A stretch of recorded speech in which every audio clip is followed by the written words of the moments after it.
अस्सलाम वालेकुम सामीन, welcome to my channel voice of Mona. हमारी आज की स्टोरी का नाम है मोहब्बत एक फ़रेब। मनाल एफए कर चुकी थी। उससे बहुत शौक था ब्यूटी पार्लर बनाने का। उसने घर वालों से ब्यूटिशियन का कोर्स करने के लिए इजाज़त मांगी तो सब ने इनकार कर दिया। उसने रो रो के बुरा हाल कर लिया, खाना पीना छोड़ दिया। उसने पूरी कोशिश की घर वालों को मनाने की, फिर सब मान गए, वो राज़ी हो गए। फिर वो ब्यूटिशियन का कोर्स करने लगी। उसे शौक़ था। वो बहुत जल्द कामयाबी हासिल कर रही थी। 1 साल में वो ट्रेंड हो गई। फिर उसने अपना ब्यूटी पार्लर खोल लिया। वो कामयाबी से चलने लगा। उसके पास अब ज़िंदगी की हर आसाइश थी। वो बहुत खुश थी। अब वो सबकी मदद भी करती थी और अपना भी अच्छा खासा नाम बना चुकी थी। मनाल को काफ़ी लोग जानने लगे थे। उसका नाम बन चुका था। वो कहते है ना, बुरा वक़्त बताकर नहीं आता। ऐसा ही हुआ मनाल के साथ भी। मनाल का कज़न मनाल को पसंद करता था।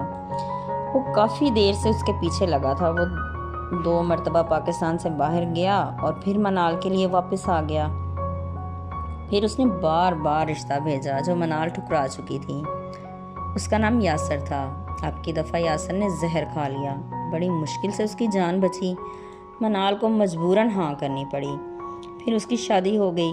उसे यासर के घर दूसरे शहर आना पड़ा, जो कि वो नहीं चाहती थी। उसका ब्यूटी पार्लर भी बंद हो गया। शादी के बाद यासर की माँ ने मनाल का जीना हराम कर दिया। यासर माँ के आगे नहीं बोलता था, वो चुप रहता।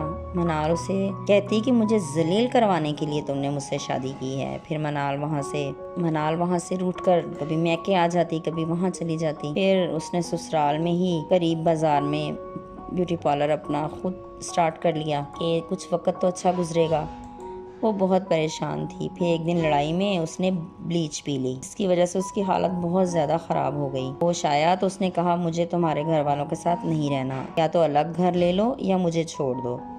फिर मनाल ने अलहदा घर ले लिया। वो अलहदा रहने लगी, मगर थी अब भी वो परेशान। मुझे उसने बताया कि उसकी कहानी को आप लोगों तक पहुँचाऊँ, इसलिए उसकी ये कहानी मैं आप तक पहुँचा रही हूँ। जीते रहिए, खुश रहिए। मिलते हैं अगली कहानी के साथ।